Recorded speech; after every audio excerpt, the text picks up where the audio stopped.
Bueno, buenas tardes, mi nombre es Joaquín González, rey del pueblo de Panamá. Hemos dado de parte de nuestra gente acá a la Fiscalía de Changuinola a poner una denuncia a reclamar nuestros derechos como pueblos indígenas, para que seamos escuchados y el gobierno ponga atención en nuestras peticiones que humildemente le estamos haciendo. Luego nosotros vamos acá a la dirección de Medusa a también a poner otra inquietud con una docente que está desde en el trabajo, los problemas de nosotros, pues no tiene que estar metidos. Esa es la misión de nosotros acá en el día de hoy. Nosotros somos Brili de nacimiento, hemos nacido en el Nuevo Libertino, y estamos en esa lucha muchos años atrás. Queremos la tierra para cultivarlo, para el desarrollo del medio ambiente y de lo que ellos pueden. Nosotros somos un pueblo Brili de Yorquín.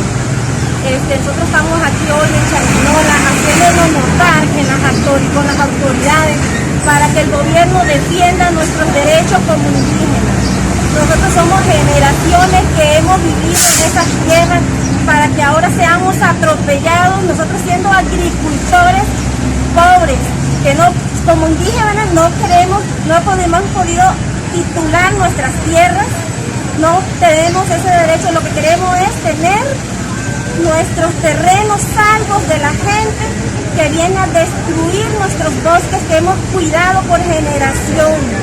Mi abuelo acaba de fallecer, Vicente Romero Fernández, un anciano de 84 años que toda su vida cuidó esas tierras y nos enseñó a nosotros como nietos cuidar las tierras.